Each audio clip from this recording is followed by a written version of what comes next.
La fin justifie les moyens. Ce dicton qui est utilisé depuis des lustres pour dire que peu importe les objectifs que l'on s'est fixés, le plus important c'est de les atteindre.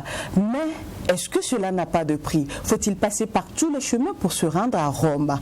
Alors, chers téléspectateurs de l'émission Sans Tabou, ce soir nous allons aborder un thème qui parle de la réussite. Faut-il à tout prix réussir dans cette vie? Ou dois-je dire, faut-il tout faire pour réussir dans cette vie? Quand je dis tout, c'est vraiment tout sans limite.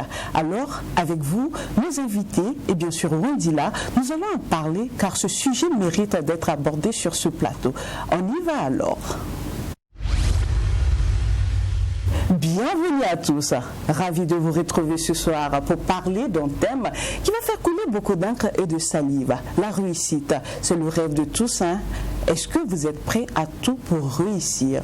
Chers téléspectateurs, si vous êtes prêts, car nous avons besoin de vous et aussi bien sûr de nos internautes qui ont laissé leur avis sur la page de l'émission que nous allons partager sur ce plateau, nos invités Wendila. Bonsoir à toi. Oui, bonsoir Émilie. Comment ça va? Ça va très bien. Alors, bonsoir chers téléspectateurs. Comme Émilie l'a dit, nous ne savons pas si vous êtes prêts à tout pour réussir, mais en tout cas, nous sommes prêts à tout faire pour que cette émission réussisse. Voilà. Et nous disons merci également à ceux qui ont intervenu dans notre page Facebook. Vous savez que vos réactions enrichissent bien sûr notre émission ici, notre débat sur le plateau. Et oui, nous remercions aussi l'équipe technique de cette émission.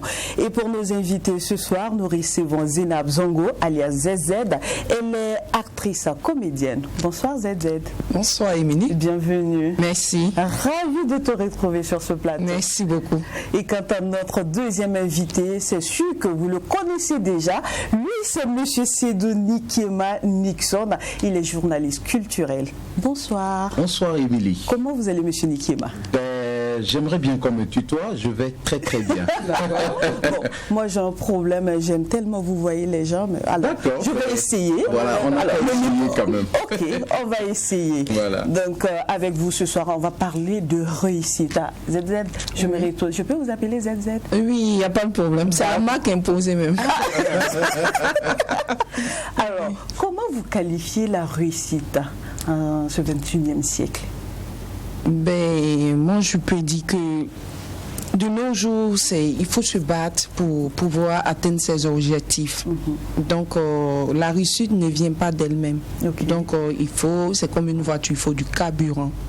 Voilà, pour que ça démarre. Donc pour réussir de nos jours, il faut vraiment se battre, se donner corps et âme. Et selon vous, c'est quoi réussir d'ailleurs?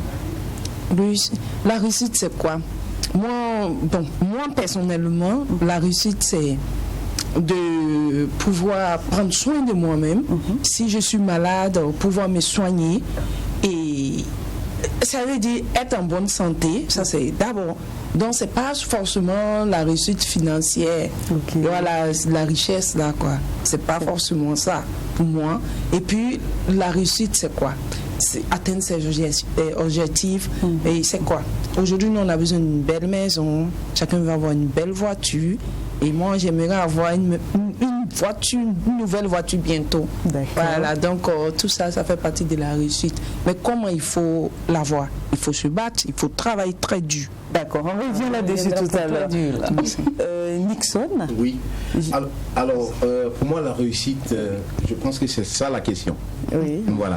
Pour moi, la réussite, c'est tout simplement le bonheur de vie. Moi, je dirais tout simplement que j'ai réussi. Pourquoi j'ai réussi? J'arrive à manger 3 repas par jour, je dors sous un toit, j'arrive à me soigner, j'arrive à me déplacer. Donc, je dirais que j'ai réussi. Je ne suis pas malade, je n'ai pas de problème, je ne dois pas à quelqu'un. Donc, je dirais que j'ai réussi. Mais maintenant, quand on veut aller plus loin que ça, est-ce qu'on doit parler de réussite? Parce que quand vous dites que est-ce que tous les chemins mènent vers la réussite, il y a des chemins aussi qu'il ne faudra pas emprunter. Donc je peux dire ça, comme ça. D'accord, on va découvrir ces chemins-là dans quelques instants. D'accord. Et je vais revenir sur la question d'Émilie. On parle maintenant de réussite de nos jours, en ce 21e siècle. Est-ce que cette réussite se limite tout simplement à avoir un toit, à manger 3 repas par jour, à avoir une belle voiture, à se soigner, à arriver à se soigner soi-même? Mais est-ce qu'il n'y a pas autre chose derrière cette réussite-là? Je parle bien en ce 21e siècle. Oui, mais je peux dire qu'il y a d'autres choses derrière. Et moi, par exemple, je peux dire que j'ai réussi parce que je suis dans l'humanitaire. Donc, je n'ai pas d'argent, mais j'arrive aujourd'hui à aider les gens qui sont dans le besoin, à être utile aux autres. Donc, tout ça, c'est une réussite. Ça fait partie de la... Voilà, donc ça dépend de l'objectif que vous vous êtes fixé.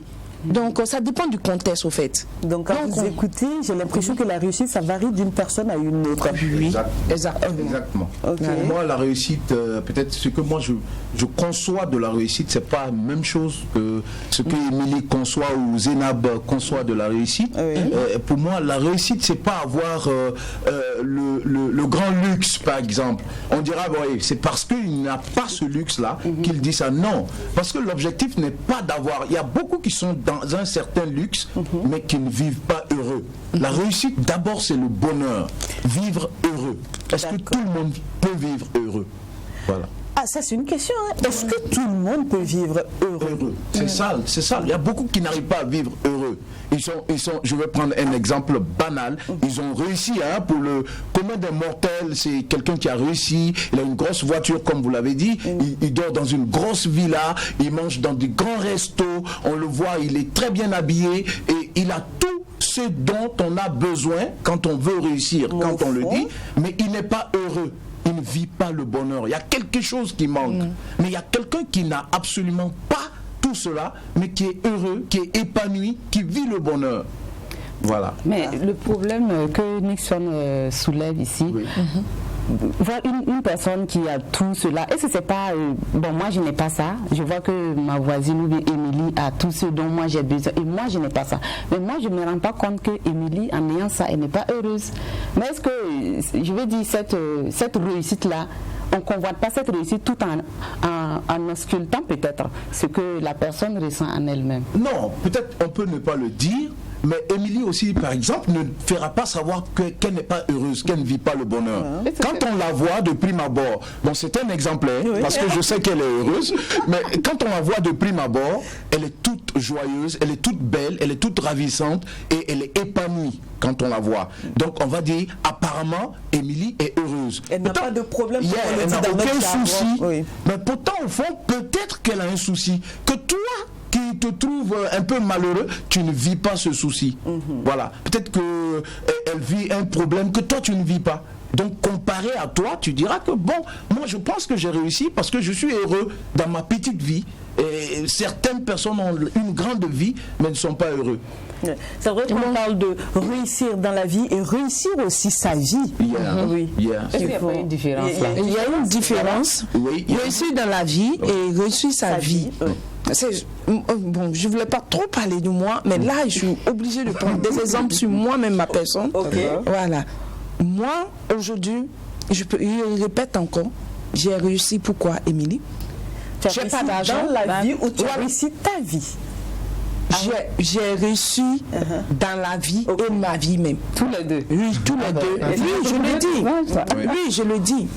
Je suis heureuse, je suis contente parce que j'arrive à faire du bien aux gens. Moi, ça, déjà, c'est une réussite pour moi. Être utile aux autres. Et quand je vois tout ce que je suis arrivée à faire, même si quelqu'un qui a des milliards, voilà, s'il n'a pas cette volonté-là même, là, il ne pourra pas le faire. Ça, déjà, c'est une réussite pour moi. Aujourd'hui, j'ai un nom, j'ai des choses... Voilà, comme on peut dire. J'ai un nom, je suis connue partout. Mais j'ai pas l'argent, mais je ne vais pas dire que je n'ai pas réussi. Et respecter, moi je vais ajouter. Et respecter. Non, je ne peux pas dire que je n'ai pas réussi parce que je n'ai pas l'argent qui comme l'autre. L'autre qui a des millions. Mais l'autre qui a les millions, il n'a pas ton nom. Il n'a pas ton image. D'accord. Voilà. Voilà. Moi, je vais te donner mon point de vue par rapport à réussir dans la vie et réussir sa vie. Il y a une nuance, il y a une grande nuance, il y a une différence. Réussir dans la vie, c'est réussir aux yeux des gens qui t'entourent, ceux qui vivent avec toi. Là, on dira, il a réussi dans sa vie parce que nous analysons, nous trouvons qu'il a réussi. Mais est-ce qu'au fond, dans lui-même sa vie intrinsèque, est-ce qu'il a réussi? Donc moi je pense que l'importance, c'est pas de réussir dans la vie, mais c'est de réussir sa vie. C'est ça qui est plus important. Et réussir dans la vie, ça relève des biens que nous possédons. Voilà. Et réussir sa vie, c'est ce que nous avons en nous. En nous-mêmes. Okay. Ce qu'on a au fond du cœur et ce que nous sommes arrivés à transcender, par exemple. Un objectif qu'on s'est fixé et nous avons atteint cet objectif, on a réussi notre vie. D'accord. Voilà. Alors, nous, on va parler de réussir dans la vie. Voilà. Ok. Alors, est-ce qu'il existe des limites qu'il ne faut pas franchir lorsqu'on a envie de réussir dans cette vie? Oui, tout à fait. Dans notre vie d'aujourd'hui, où tout est difficile, est-ce qu'il y a des limites à ne pas franchir? Et oui, il y a une très grande limite même, si on veut dire, puisque on peut réussir, on peut se battre, mais tout fait pour ne pas nuire à son prochain. Si je peux donner un exemple, tuer, voler. D'accord. Voilà, il y a tout ça dedans. Oui. Tout ce qui enfreint la loi, voilà. Mais est-ce que, M. Nixon, est-ce que c'est ce que nous constatons aujourd'hui? Est-ce que les gens font tout possible pour réussir sans faire du mal? Non, je pense que pour répondre à cette question, je dirais que aujourd'hui, les gens n'ont plus besoin de se priver d'emprunter un chemin qui peut les amener vers la réussite, mais un chemin dangereux. Parce que, comme vous l'avez dit, les gens sont prêts à tout pour réussir. Est-ce mauvais? Parce qu'ils ont envie de réussir aux yeux des gens. Moi, je ne trouve pas que c'est mauvais. Quand tu empruntes un chemin, personnellement, c'est comme Zénab l'a dit, si ça ne dérange pas autrui, c'est pas mauvais. Mais lorsque ça dérange autrui, c'est là maintenant on est face à la loi. Par exemple, quand elle a parlé de voler, de tuer, de faire un braquage par exemple, oui, tu vas enfreindre à la loi et là c'est mauvais. Mais lorsque tu n'enfreins pas à la loi, et surtout dans des situations occultes, beaucoup de personnes réussissent et quand on les voit au dehors, ils sont heureux, ils sont épanouis parce qu'ils sont passés par un chemin occulte, mais qui au fond n'est pas le meilleur chemin à emprunter. Alors, voilà. je le dis facilement, donc faire recours au maraboutage. Voilà. Par exemple, c'est pas mauvais quand on veut vendre son âme au diable, c'est quand même... Tu vois comment ceux-là, ils sont... tu définis cela comme vendre son âme au diable. Il y a des gens, il faut faire la nuance. Le maraboutage existe, le fétichisme existe, c'est différent. Okay. Voilà. C'est par exemple dans le fétichisme qu'on peut arriver à vendre son âme au diable. Le maraboutage, c'est tout autre. C'est un savoir. Hein. Les islamiques le disent. C'est une science aussi. Voilà, c'est une science, c'est un savoir. C'est comme la cartomancie qu'on apprend, c'est comme la géomancie qu'on apprend. Le maraboutage aussi, c'est une science. Donc c'est différent. Mais maintenant, quand quelqu'un décide de vendre son âme au diable, selon moi, selon mon entendement, c'est son âme à lui. Il est libre de vendre son âme à qui il veut. Et ça, c'est pas mal. Et pour vous, c'est bien ou pas? C'est pas mauvais. Si tu décides de vendre ton âme, là, je suis pas d'avis. Mais c'est ce qui dit. T'appartient. Mais attendez, là, il que tu veux. Moi, je pense qu'on est arrivé à un stade de vie où il ne faut pas chercher à nuire à autrui. Il décide de vendre son âme au diable. Son propre âme. De son propre gré. Oui. C'est son âme à lui. Mais sûrement que quand il va vendre son âme, sûrement qu'il va mourir. Mais celui qui ne vendra pas son âme également va mourir. Bien sûr. Ah, mais J'adore ce débat. c'est la même, on arrive à la même conclusion. Moi, je décide de vendre mon âme au diable, tout en sachant que je vais mourir. Toi, tu ne vends pas ton âme au diable, mais tu vas mourir. Le problème souvent, c'est pas mourir là le souci. C'est comment tu vas mourir et quand tu vas mourir. Et puis, quel sacrifice il faut faire? On peut te demander du sang humain. Si tu dois tuer ton père ou ta mère ou ton enfant, pour là ça, c'est différent. Tu ne vends pas ton âme au diable. Oui.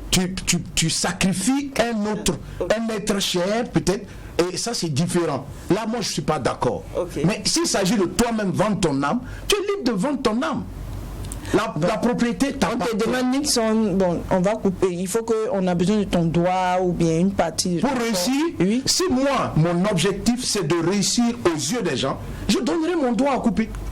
Donc si on comprend bien, Nixon, cela veut dire que vous encouragez peut-être. Je n'encourage pas. Je n'encourage pas. Je dis seulement quand on dit vendre son âme au diable, son âme, ça lui appartient. Il est libre de vendre son âme au diable. Vous n'oubliez pas que lui aussi vit dans une société où il a son rôle à jouer. Mais la société ne peut pas le contraindre, l'arrêter de vendre son âme au diable. C'est son âme, Mais ça lui en appartient. réalité, Moi, je décide, par son exemple... action, Oui. peut-être ce qu'il fait, c'est une réaction de la société.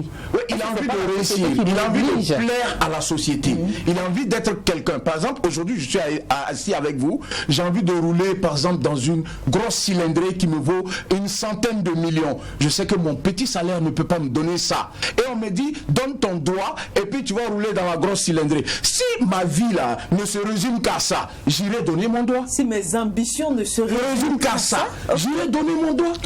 Quitte à ce que je roule dans ma voiture et puis aller mourir après. Moi, je juge personne. Comme je le disais tout à l'heure, mourir, c'est pas parce que tu vas mourir, mais c'est comment tu vas mourir. N'oubliez pas que... Est-ce que le comment est important? Ah oui, si, comment mourir, c'est important pour nous qui ne sommes pas encore morts, les vivants. Sinon, celui qui est mort, il est mort. Nixon, souvent tu oublies que souvent tes jours sont comptés. Souvent on peut te dire non, tu peux vivre juste pour un an. Oui. Voilà, souvent tes jours sont comptés. Oui, mais on apprend. Tu penses qu'il n'est pas heureux. On apprend ça, mais est-ce que ça empêche les gens d'aller vers ces personnes? Nous, on apprend, hein. Je ne dirais pas qu'on est sûr et certain que c'est comme ça. On dit oui, un tel est allé vendre son âme, on lui a dit qu'il a 20 ans à vivre. Il aura tout ce qu'il veut pendant ces 20 ans, mais 20 ans pile poil, il va disparaître. Mais si quelqu'un arrive, malgré le fait qu'on lui dise tu vas mourir dans 10-15 ans, il accepte vivre comme ça et puis aller mourir, mais c'est son choix. Mais Nixon est dans son choix. Lorsque moi qui suis proche de cette personne, je me rends compte que non, elle est plutôt en erreur. Est-ce que je ne suis pas dans l'obligation de l'interdire de faire ça? Mais c'est quoi l'erreur pour toi? C'est quoi l'erreur? Non, souvent le désespoir peut pousser certaines personnes à commettre des actions. Mais est-ce que c'est une erreur? Je vends mon âme au diable. C'est mon âme. Vous voulez dire qu'il est conscient de ce qu'il fait? Je ne vous comprends pas. Vous trouvez que c'est une erreur? Qui a dit? C'est pas cartésien, c'est pas mathématique, c'est pas scientifique, c'est pas écrit que c'est une erreur. C'est humain, tout simplement. Oui, l'humain dit non, que c'est mauvais. En tout cas, moi je ne suis pas d'avis, j'encourage pas. Non, c'est pas que j'encourage. Je ne dis pas que j'encourage. Mais on ne jugera pas cette personne. Moi, je ne juge pas. Il a décidé de vendre son âme au diable, il a ses raisons, et c'est sa vie. Donc toi, tu ne diras pas à cette personne, ne le fais pas? Non, parce que quelqu'un qui décide de vendre son âme au diable, il ne viendra pas te dire, Émilie, je veux aller vendre mon âme au diable. Et si tu étais au courant, voilà. Ah, je suis au courant, il veut vendre son âme au diable, je le laisse libre cours à lui d'aller vendre son âme au diable. Il sait pourquoi il veut vendre son âme au diable. Mais est-ce que tu ne te sens pas... Il sait pourquoi, mais également parce que c'est pour réussir. Mais s'il trouve que ça réussit, il doit passer par là. Tu sais également pourquoi il veut le faire. Oui, mais tu sais que sa réussite passera par là forcément. Parce que, prenons moi mon cas, moi je suis un simple fonctionnaire de l'État. Je sais de prime abord que je finisse ma fonction jusqu'à aller à la retraite, je ne peux pas, je ne pourrai jamais avoir 100 millions dans mon compte. Jamais. Si je ne vis que de mon travail, je ne pourrai jamais avoir 100 millions. Mais j'ai un objectif, je veux atteindre 200 millions dans mon compte bancaire. Qu'est-ce que je dois faire? On me donne une opportunité. Quel travail? Je suis déjà un fonctionnaire. C'est quel travail je vais faire? Il y a tellement de fonctionnaires. Ah, donc je vais passer au détournement, par exemple. Je vais détourner. Non, c'est ça. Tu peux entreprendre les activités parallèles. Non, de l'État. Il y a des critères. Par exemple, quand tu es un fonctionnaire de l'État, tu ne peux pas entreprendre. Tu ne peux pas te lever, créer des boutiques par-ci, par-là. On dit voilà, c'est Nixon & Co, Nixon & Co. Tu as des problèmes avec l'État. C'est pas possible, c'est pas autorisé. De l'État. Donc ça ne se fait pas.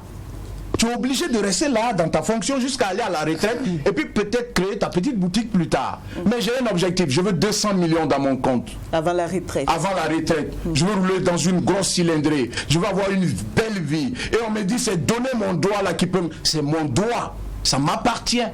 Je vais donner mon doigt. On voit aujourd'hui on voit des fonctionnaires qui font de l'élevage. Voilà, donc oui, mais est-ce que quel fonctionnaire fait l'élevage et puis peut engranger 100 millions? Faut pas dire ça. Non, je pose la question. Soyons dans la réalité. On va pas s'en sortir. Non, soyons dans la réalité. Donc si on revient à votre débat, revenons à votre débat. Moi, je pense que quelqu'un qui vend son âme au diable, c'est son choix le plus absolu et on ne doit pas en faire un problème. C'est son âme à lui. Mais s'il décide de vendre l'âme d'autrui au diable, là il y a un problème. Et si vous me le permettez, et si cet autrui, c'est son enfant? Oui, c'est là il y a un problème. Okay. Par exemple, si moi je décide d'aller sacrifier mon enfant pour être riche, là il y a un problème. Même si mes parents, ni mon épouse et mon entourage ne se plaignent pas, l'État a le plein droit de se plaindre de l'acte que je veux poser. Là il y a un problème vis-à-vis de la loi. Okay. Ça ne doit pas se faire. Mais, voilà. Oui. Vas-y. Oui, vous avez dit qu'une personne peut voir une personne qui a tout ce qu'il faut, là où il faut, mais qui n'est pas heureux. Mais qu'est-ce qui prouve que cette personne, en faisant cela, sera heureux? Non. Réussira, bien sûr. Non, puisque la réussite, je dis, la réussite aux yeux des gens, c'est être dans un environnement luxueux et tout. Et quand on atteint ça, il y a un problème qui est là. Est-ce que la propre réussite, là, on a réussi? C'est ce que je dis. On peut être dans un environnement. Je ne vais pas citer de nom. Je connais des personnes qui, aujourd'hui, je t'assure que si on me dit d'aller à leur place, je ne vais jamais le faire. Parce que ces personnes ne sont pas heureuses. Mais ces personnes sont dans des luxes pas possibles. Mais c'est des gens qui n'ont pas l'âme. Leur âme ne se repose pas. Les gens ne dorment pas tranquilles. Moi, je me lève à l'heure que je veux. Je vais à mon boulot, je rentre quand je veux, je mange ce que je veux. Mais pas à l'heure que vous voulez, parce que vous êtes fonctionnaire de l'État. Non, quand je dis à l'heure que je veux, au moins 6h30, 7h, je suis debout. Mais il y a des gens qui ne dorment même pas, qui ne peuvent pas dormir. À Ouagadougou ici, ces personnes existent. Comme ce dicton qui dit l'argent ne fait pas le bonheur. Le bonheur, non. Okay. Il y a trop de conditions dans il y a des gens il y a des gens même qui se lavent pas. Il y a des gens qui ne se lavent pas, par exemple. Voilà, c'est la condition. Quand j'étais enfant, on nous montrait que c'est vrai, un monsieur. Non, ça existe. Par exemple, voilà. En fait, peut-être c'est ce sacrifice-là que cette personne a fait pour pouvoir avoir l'argent pour réussir. Être à vos yeux, quelqu'un qui a réussi. Dans la vie. Voilà, dans la vie, on l'appelle, voilà, c'est le gourou, c'est le babaché, c'est le quoi. Même le terme gourou, c'est un terme plus ou moins péjoratif. Moi, je n'aimerais pas qu'on m'appelle gourou. Parce qu'un gourou, même, dans la définition étymologique, c'est quelqu'un qui a fait un pacte avec le fétichisme. Pour être un gourou, chez les Asiatiques, un gourou, c'est quelqu'un qui adore un dieu qui n'est pas le dieu que nous connaissons. Donc, moi, je n'aimerais pas qu'on me dise gourou. D'accord. On m'appelle simplement peut-être Nixon aujourd'hui. Moi, en tout cas, c'est le travail. Uniquement le travail. Le travail. Oui, le travail qui te donne à manger, qui te donne un toit, qui te permet de te vêtir.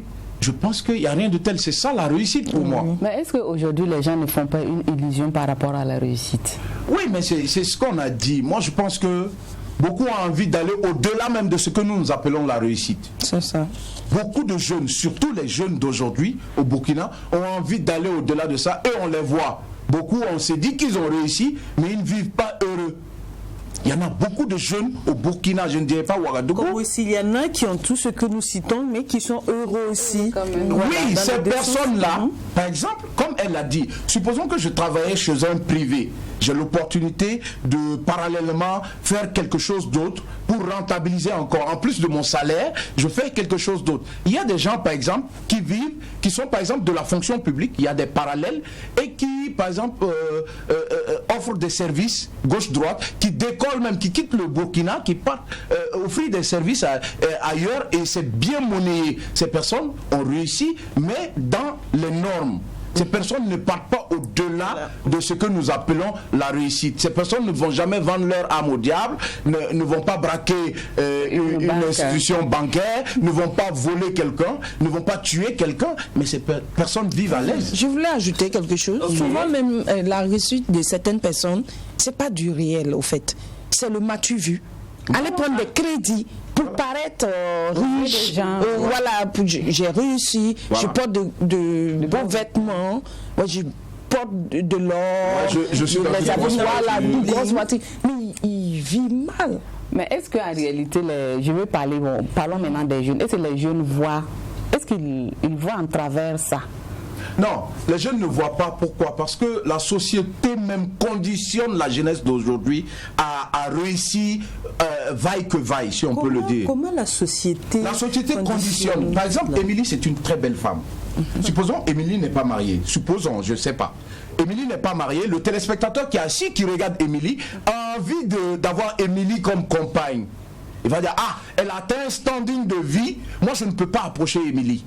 Qu'est-ce que je dois faire pour approcher Émilie, épater Émilie?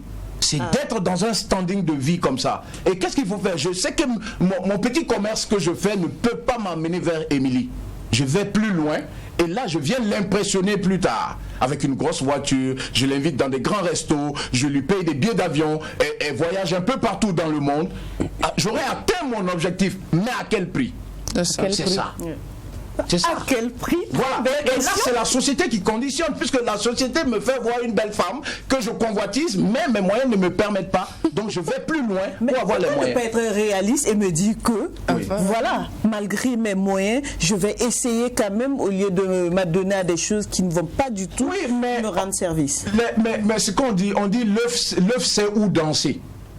Il y a un adage qui dit que l'œuf là, il sait où danser. Sinon, très vite va s'écraser. Oui, quand tu es dans le gravier, ça va se casser. Oui. Donc tu ne peux pas voir, tu dis, je vais me donner les moyens, aller vers celle-là. Pourtant, tu sais de prime abord, c'est comme on le dit dans le jargon, c'est pas ta pointure. C'est ça. C'est une réalité, c'est pas ta pointure. Ne pas aller chercher ma pointure, alors se faciliter là. S'il voit, la société l'a montré, une belle femme qui dépasse sa pointure. C'est le cœur qui parle actuellement. Quelqu'un qui l'aime, convoitise. C'est comme ça. Donc c'est la société qui conditionne aujourd'hui. La société nous conditionne. Moi je peux être dans la rue, je vois un de mes amis qui roule dans tel véhicule. Je dis non, lui là il roule dans ça. Il faut que moi j'aille plus loin. C'est parce que je l'ai vu. C'est la société qui nous a conditionnés comme ça. Mais souvent il y a des jalousies positives. Une jalousie positive, c'est quoi? Comme il le dit, tu vois un ami qui... Là, tu peux te battre pour y arriver. Mais aujourd'hui, nos jeunes s'adonnent à des pratiques vraiment pas catholiques. Voilà. Oui, mais c'est parce qu'ils ont envie d'aller rapidement. Ils ont envie d'avoir l'argent rapidement. Les raccourcis, merci pour le terme. Ils ont envie d'avoir de l'argent rapidement. Même s'il faut paraître, aller dépenser dans les maquis, montrer que j'ai de l'argent aux yeux des serveuses, et puis demain matin ne pas pouvoir donner l'argent même de popote à madame. Oui, mais il aura réussi aux yeux des gens de dehors, il aura réussi. Parce que les gens vont dire, un tel, ouais, la dernière fois là, il a fait ci, il a fait ça. Ah, le gars là, il est bien, on parle de lui un peu partout. Les atalapous, on va l'appeler là-bas très rapidement. Permettez-moi de vous couper un instant, on va sur ce téléma et puis on revient juste après pour la suite de l'émission.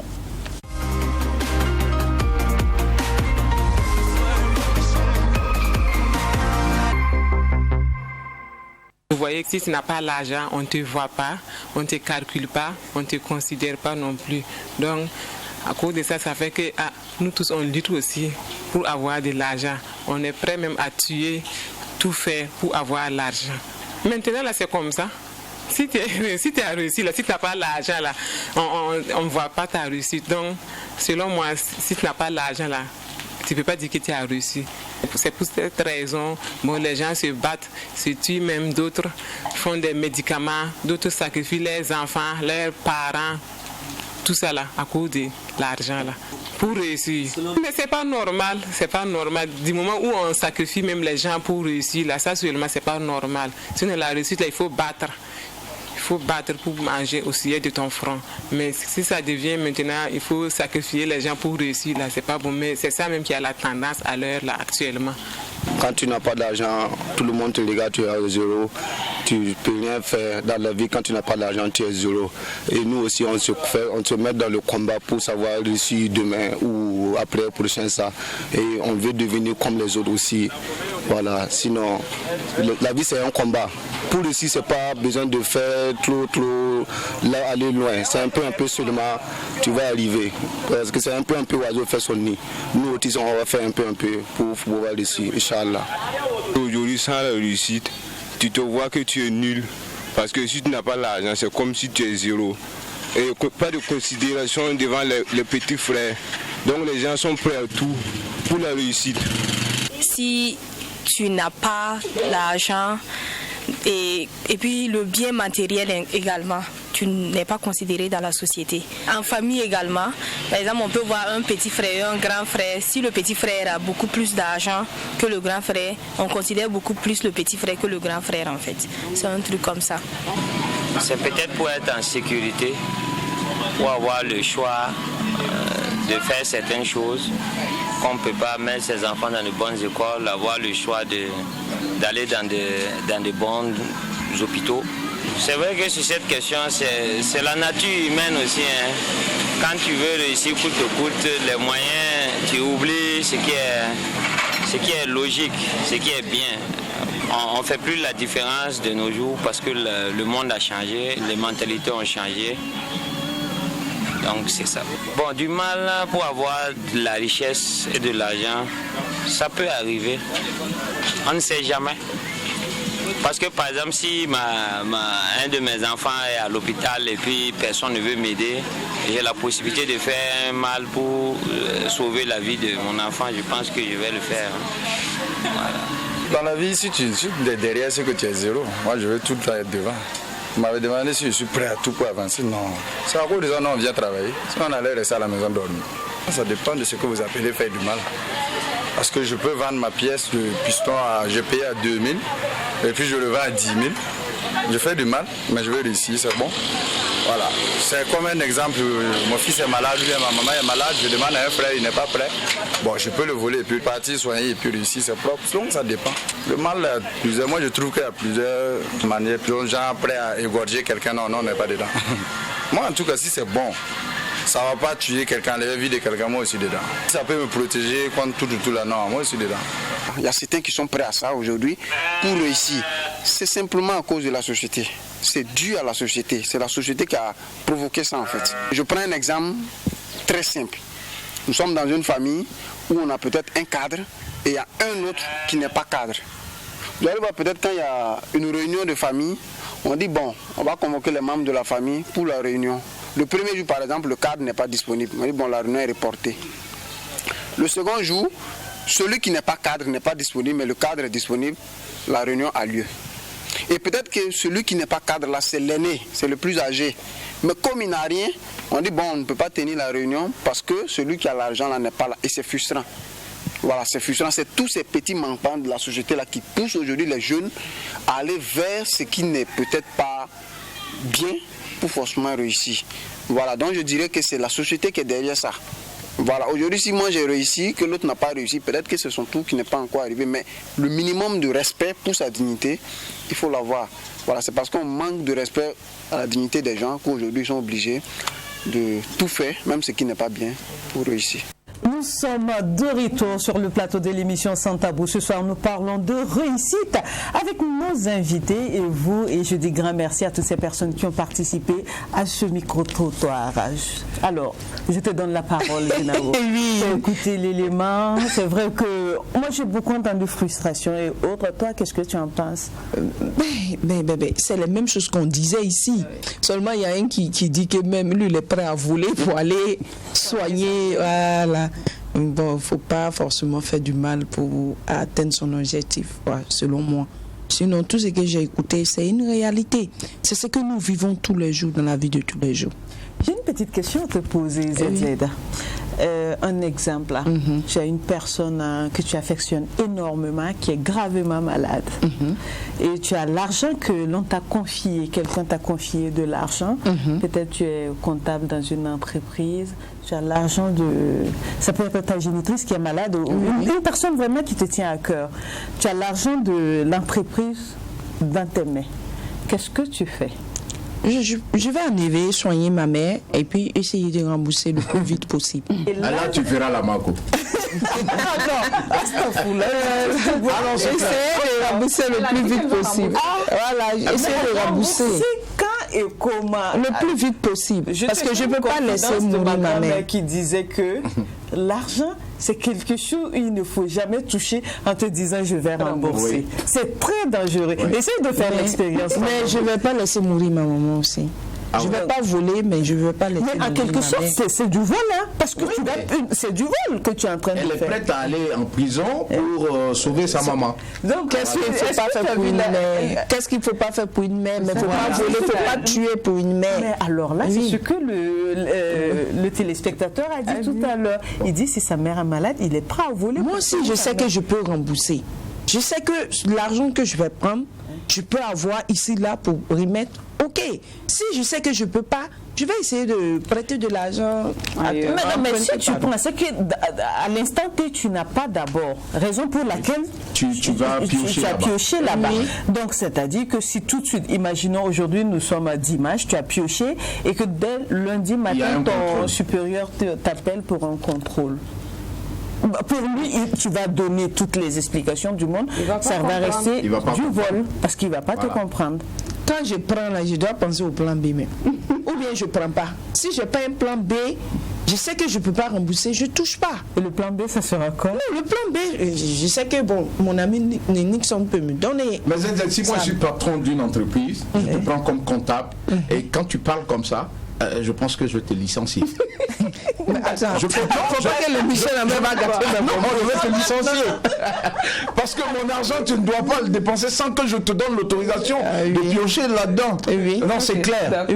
Nixon concernant. Oui, concernant le micro-trottoir, je pense que les uns et les autres ont parlé, mais sont arrivés à la même conclusion. C'est la société qui conditionne la recherche de la réussite. Chacun a envie de réussir parce que quand tu n'as rien, on te dit, la société te dit que tu n'es rien. Et le dernier intervenant sur lui, je vais m'apaisantir quand il dit que le premier de famille, par exemple, peut ne pas avoir de l'argent et on attend le troisième ou le quatrième qui est peut-être le cadre de la famille, et tant que lui n'est pas là, il n'y a pas de réunion. Mais c'est pas une obligation qu'il y ait réunion de famille. Il faut arriver à un stade de vie, moi je dis, il faut arriver à un stade de vie où dans ton mind, comme on le dit, et tu as un esprit posé, tu as un esprit qui peut faire le discernement. Si dans la famille je ne suis rien parce que je n'ai pas d'argent, je reste dans mon coin. Vous ne participez pas au rencontres. C'est pas obligé, la famille n'a pas besoin de toi. Pourquoi participer? Non, c'est un principe. Donc, parce que dans les normes, quand on va aller dans la tradition, on s'en fout que le troisième ou le quatrième ait de l'argent, le grand frère est le grand frère. Dans la tradition, c'est comme ça. On ne regarde pas que le premier, le deuxième, le troisième sont des cadres pour les inviter en réunion ou pas. C'est la société d'aujourd'hui qui conditionne cela. Et là, c'est mauvais. Moi, je trouve que c'est mauvais. Oui, Nixon. Voilà. Mais la famille, c'est la famille. Oui, mais c'est ça que je dis. Mais même si tu n'as pas d'argent, il faut arriver à te faire respecter. Mais si la famille te met à l'écart, tu es l'aîné, et on te dit, bon, comme tu n'as rien, bon, je prends par exemple, moi, mon cas. Ma petite soeur, la Benjamine de famille, elle est magistrate. Je n'ai pas son salaire. Mais quand il y a réunion, on appelle l'aîné. Je n'ai pas le salaire de ma petite soeur. C'est moi qui viens. Et même quand elle est là, elle dit, ah, mon grand frère n'a rien dit, moi je ne peux pas parler. Oui. Tu es arrivé à t'imposer. Non, pas que je me suis imposé. Ça résulte d'une certaine éducation de base que chacun a eu. Effectivement, oui. Voilà. Mais quand on arrive dans une famille où on ne considère pas l'aîné, tout en disant que non, il n'a rien, c'est celui qui en a. Mais je pense que l'aîné n'est pas obligé. Si le Coran aussi se laisse faire. Par exemple, toi, il doit vendre son âme au diable. Non, je n'ai pas dit ça. Laisse-moi aller au bout de mes idées. Oui. Toi, tu es le grand frère. Parce que ton petit frère a l'argent, il arrive, c'est toi, tu vas aller payer son haut, la fille pour venir, sa bouteille d'eau, la fille pour venir. Merci pour la pub, Zéna. Merci pour tout à l'heure, on va te faire payer. C'est d'accord. Sa bouteille d'eau, sa bouteille d'eau pour venir. Oui. C'est toi, tu te rabaisses devant ton petit frère. Non, mais il va faire comment? Arriver. Non. Mais est-ce qu'il a besoin de se rabaisser? Il n'a pas besoin. Mais qu'est-ce que le téléspectateur a dit qu'on ne considère pas? Mais c'est à toi. Dans un contexte. Mais après ce que Nixon dit, moi je partage son avis, parce que quand on regarde dans notre société, là même on parle dans la famille, on prend des cas des inconnus. Oui. Même c'est, comment on les appelle, les mendiants que nous voyons dans la rue. Oui. Prenons le cas où quelqu'un arrive sur son vélo, une autre personne arrive sur une moto et quelqu'un d'autre arrive dans une voiture. Oui. Mais tous les mendiants se dirigent toujours vers la voiture. Oui. Voilà. C'est la société. Oui, et quand on écoute d'ailleurs les hommes d'aujourd'hui, ils disent chaque fois, ah, les femmes d'aujourd'hui n'aiment pas les hommes qui n'ont rien. Voilà, c'est ça. C'est le dicton. Même dans ta propre famille, si on ne t'accepte pas parce que tu n'as rien, comment voudrais-tu que autrui puisse t'accepter si tu n'as rien? Émilie, je rencontre une histoire, bref quoi. Je suis allée au marché une fois, j'ai vu des chaussures. Et j'ai demandé, le monsieur m'a dit un prix. Je n'avais pas cet argent sur moi. Donc, je suis repartie chez la vendeuse de tomates. Et j'ai expliqué, j'ai dit, j'ai vu des chaussures un peu devant chez ton voisin. Voilà. Elle m'a dit, elle m'a demandé, j'ai dit le prix. Elle m'a dit, pourtant, le prix que je propose là, eux, ils ont payé à ce prix-là. J'ai dit, ah bon? Je lui donne l'argent. Elle envoie sa fille. je lui dis la pointure, sa fille va et prend la chaussure, elle me donne au prix que j'avais proposé. J'ai tenté de te demander, tu t'habillais comment, Zénab? Voilà. Oui, c'est D'abord, tu arrives avec des dollars, tu parles le français, tu parles pas. Tout ça, tu vois. Ouais. On pense que c'est la société même qui est comme ça. Mais c'est ça, je dis, Zénab, c'est la société qui a conditionné cela. Mais après, moi, quand je vous entends parler, même il y a un intervenant qui a parlé de la société. Est-ce qu'on n'accuse pas aussi la société? Mais nous-mêmes aussi, on peut prendre notre propre décision. Oui, mais c'est la société qui nous conditionne, Émilie. C'est la société. Mais par exemple, moi, je ne suis pas seul. Je vis dans un environnement où il y a des personnes. C'est ces personnes qui forment la société. Oui. Alors, quand ces personnes me conditionnent, tu dois être joliment habillé, tu dois être élégamment habillé, tu dois être ci, tu dois être ça, pour paraître aux yeux des gens comme étant quelqu'un qui est comme si, je suis obligé de faire bec et ongle. Obligé? Bien sûr, mais est-ce que je ne peux pas me mettre au-delà des consignes que la société me dicte en me disant non, et moi je vais rester Nixon et je veux apparaître comme j'ai envie d'apparaître. Là, tu te mets en retrait. Tu vas être en retrait. C'est comme... Mais moi, je suis arrivée à me faire respecter parce que je suis une femme de principe. Oui. Oui. Personne n'arrive à m'intimider. Là, ceux qui me côtoient, ils me connaissent. Oui. Ce que j'en ai. Oui. Que tu sois, que tu viennes d'une belle voiture, que je sais pas, tu n'arrives pas à m'intimider. Mon respect est imposé. Oui. Je ne vais pas me dire non, comme tu es venu comme ça, tu peux te permettre de me parler comme ça. Non, je vais te recadrer tout de suite. Non, on peut ne même pas te parler. On peut te juger sans te parler. La société peut te juger sans te parler. Mais Nixon, ce que toi tu es en train de dire, cela veut dire qu'on est obligé de suivre ce que la société nous dit. Je ne dis pas qu'on est obligé. Je ne dis pas qu'on est obligé. Nos propres intérêts à retrait. Faire ce que les gens veulent que je fasse. Souvent les dîners galas, les femmes vont acheter les robes. J'ai des collègues qui vont acheter des robes de 80 000, 110 000. Pour ça. Moi, je me rappelle, oui, pour juste la soirée. Je me rappelle qu'une fois, je suis allée à un dîner gala. Et puis voilà, comme moi, j'aime les colliers, tout et tout. J'ai mis mes... tu es élégante, tout et tout. J'ai dit, vous savez, la robe, la coûte 750. Je n'ai pas dit ça hier, mais pourtant c'est la vérité. Non, mais si c'est ça, bon, ça c'est un autre débat. Oui. Parce qu'il y a quelqu'un qui peut s'habiller moins cher, mais il est plus élégant que quelqu'un qui rentre dans des grosses boutiques. Du goût. Voilà, il faut avoir la classe, du goût et l'élégance. Donc tu dis que c'est pas à cause des gens, je vais aller prendre crédit pour aller acheter une robe à 80 000. Où je suis d'accord. J'ai envie quand même de vous poser une question. On parle de réussite depuis tout à l'heure, on veut se donner tous les moyens pour réussir. On a parlé de travailler. Est-ce que quelqu'un peut se battre dans cette vie, travailler et ne pas réussir dans la vie? Si tout le monde ne réussit pas, les poussières de retour là, c'est eux qui devaient réussir en premier. Ah bon? Oui. Moi, de toute façon, je travaille dur, il n'y a pas encore l'argent. Mais c'est quoi la réussite? Mais la réussite, dans la vie, c'est avoir ce luxe, pouvoir subvenir à ses besoins, et pouvoir gérer ses envies. Ah, j'avais pas compris. Voilà. Je comprends maintenant. Oui. Je pensais que tu parlais de choses réussites financières. Oui, mais c'est ça en fait. C'est-à-dire que j'ai des envies, j'ai envie de payer tout de suite une voiture, je sais pas, de 70 millions. Mais si c'est ça, là, je t'arrête. Tu peux travailler dur. Et puis, la chance t'a pas encore souri. Il y a le facteur chance aussi qui accompagne. C'est d'accord. Non, moi, je ne pense pas. Pour moi, quand on se focalise un idéal, quand on se dit, moi je me dis personnellement, ma réussite là, c'est d'avoir 3 repas par jour, d'être en bonne santé, de pouvoir me déplacer et de pouvoir m'habiller, me chausser et tout.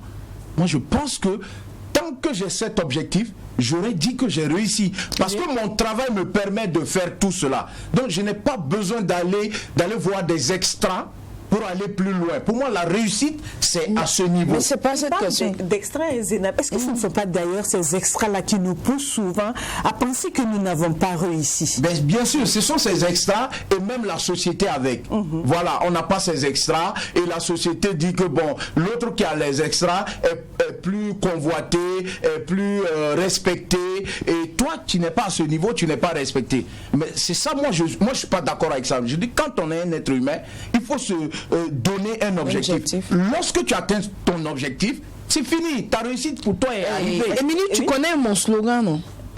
ma devise, toujours mes posts, tu suis quand même sur les réseaux sociaux. Oui. Si tu peux me dire. Difficile. Tout de suite, je suis tellement d'accord. Voilà. C'est de zéro à héros. Okay, oui. C'est-à-dire partir de rien pour arriver au sommet. C'est devenu une philosophie. Je cultive ça en moi et je me dis que c'est possible. Mais le sommet, c'est quoi pour toi? Le sommet, c'est quoi? Non. De zéro à héros. Oui. Toi, tu peux dire le sommet pour toi, c'est d'être bien, d'avoir tout ce dont on a envie. Et moi qui suis à côté de toi, je te dis que le sommet pour moi, c'est d'être président du Burkina Faso. Oui, ça c'est ça. C'est pourquoi j'ai dit la réussite, ça diffère d'une personne à une autre. C'est différent. Oui. Je me permets. Est-ce qu'aujourd'hui, est-ce que les gens arrivent à se fixer leurs propres objectifs?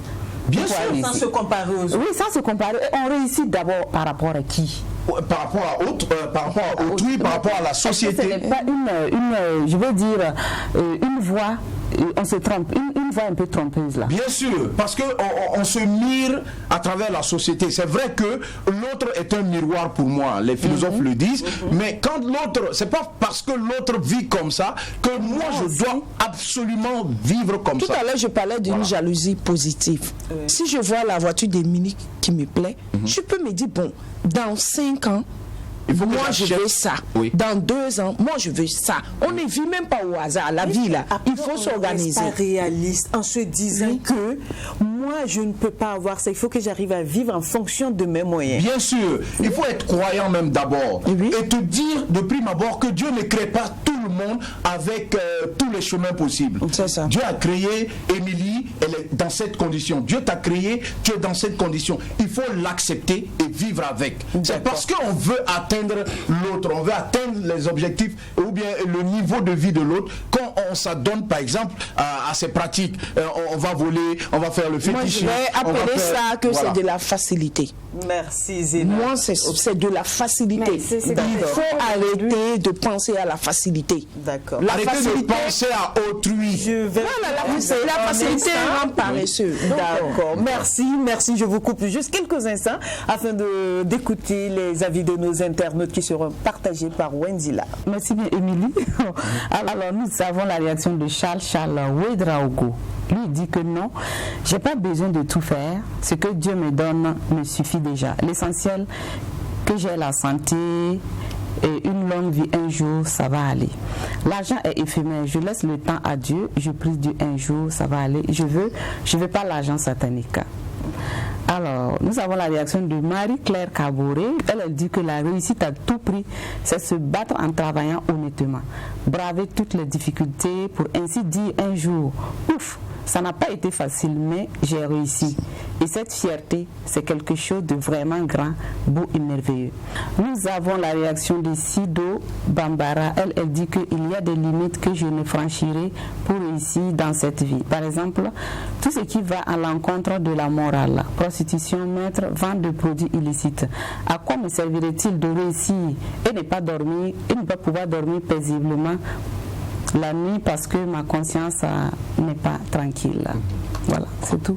D'accord, merci beaucoup Wenzila et merci à vous chers internautes. Vous pouvez aller sur la page de l'émission, c'est sur Facebook, ça s'écrit Sans Tabou-3 TV. ZZ, quelque chose à dire? Oui, en tout cas moi ZZ, je suis prête à tout pour réussir, à condition que cela ne salisse pas mon image et mon honneur aussi, ma dignité. Sinon, je suis vraiment prête à me battre jour et nuit pour pouvoir atteindre mon objectif. Nixon? Moi, je peut-être rebondir un peu par rapport à ce que les internautes ont dit. Moi, je pense que déjà, il y a un des internautes qui a dit que la réussite, c'est déjà vivre décemment. Vivre décemment sans faire du mal à autrui ou bien sans aller vendre, on va dire comme ça, son âme au diable. Je pense que quand on a ça dans l'esprit, qu'on se dise que la réussite est comme ça et tout le monde qui arrive à vivre décemment aura réussi. Par exemple, quand je prends peut-être un cousin de Falangoutou qui est tout le temps sur son vélo, qui arrive à manger son taux, qui est en bonne santé, et il élève ses poules, et moi je pense qu'il a réussi. Et lui aussi, il est dans sa vie, il a réussi. Ceux qui n'ont pas réussi, c'est ceux qui ont tout ce que l'on veut dans la vie, mais qui n'arrivent pas à être heureux. Parce que la réussite, d'abord, c'est le bonheur. Est-ce que pour eux, ces personnes qui sont bien nantis, qui ont tout ce qu'on voit, tout ce qu'on veut là, est-ce que pour eux, c'est comme ça la réussite? Non, pour eux, bon, ils sont arrivés à un standing puisque les gens arrivent à se mirer à travers eux. Je vais être comme un tel parce que lui, il a ci, il a ça, il a ça. Parce que je trouve que réussir, c'est être comme lui. Mais pourtant, lui-même qui vit ça, là, il n'est pas heureux. Est-ce que lui va se dire qu'il a réussi? Il va se dire non, il y a quelque chose qui manque encore dans ma vie. Alors, Nixon, je vous pose la question de notre thème. Faut-il tout faire pour réussir? Quand je dis tout, c'est vraiment tout sans limite pour réussir dans cette vie-là. Oui, je dirais oui et non en même temps. Oui, pourquoi? Si la réussite pour moi, c'est d'avoir les 3 repas par jour, c'est d'avoir une maison, c'est d'avoir un moyen de locomotion et d'être toujours en bonne santé, le plus humblement possible, il faut tout faire pour atteindre cet objectif. Non, si la réussite pour moi doit aller au-delà de ce que j'ai cité, là, c'est pas la peine de tout faire. Parce que quand on essaie d'aller au-delà, au niveau des extras que je dis, on va emprunter des chemins qui ne sont pas catholiques. Et là, moi, je dis non. D'accord. Voilà. Zénab? Moi, en tout cas, je ferai tout. Et c'est la facilité seulement que je ne ferai pas. Par exemple, me prostituer ou bien tuer quelqu'un, faire du mal vraiment pour avoir mon argent. Mais gagner mon argent clair, propre, honnêtement, voilà. D'accord. Nous sommes à la fin de cette émission. Je ne sais pas, peut-être que vous voulez ajouter quelque chose, hein? Ou bien c'est bon? Ouais, c'est de te dire merci et puis me dire merci à l'équipe. Voilà, je suis très contente. Le sujet là me va droit au comment on dit? Au cœur. Voilà. Alors moi, je veux terminer en disant tout simplement aux téléspectateurs qui suivent cette belle émission, c'est de vous mettre à l'idée que dans la vie là, nous sommes notre propre peine. Nous sommes notre propre remède et nous sommes notre propre bonheur. Alors si pour moi la réussite, c'est avoir le minimum possible, je dirais que j'ai réussi. Pas besoin d'aller au-delà de ça. D'accord. Ouais. Merci beaucoup à chacun d'entre vous. Wendy, là, tu veux ajouter quelque chose? Nixon, lui, il a volé les mots dans ma bouche. C'est tout ce que je voulais dire. Voilà, chacun a sa propre réussite quand on se cantonne sur ça. Et surtout, il faut se poser des bonnes questions, savoir de quoi est-ce que je suis capable, ce que je veux, et fixer bien nos objectifs. Je crois que nous allons réussir. Mais pas par rapport à quelqu'un, mais par rapport à nous-mêmes. Voilà. Et moi, je pense que l'on réussit lorsqu'on arrive à apprécier ce qu'on a et à être fier de ce qu'on a. Alors, merci Zénab Zongo, je rappelle qu'elle est actrice comédienne, et puis monsieur Sidou Nikema, bon, que nous connaissons très bien sous le nom de Nixon, il est journaliste culturel. Wendila, merci à toi, et grand merci à vous, chers téléspectateurs de l'émission Sans Tabou. C'est terminé pour aujourd'hui, on se retrouve très bientôt pour un autre numéro de Sans Tabou, et un rappel, l'émission est diffusée tous les dimanches à partir de 16h ainsi qu'à 21h sur Tru TV et les vendredis à partir de 14h. Tru TV, vous pouvez nous retrouver sur les bouquets Canal+ au numéro 254. Vous pouvez aussi nous suivre sur YouTube ainsi que sur notre page Facebook. Allez, portez-vous bien et qu'Allah bénisse chacun d'entre nous. Amen.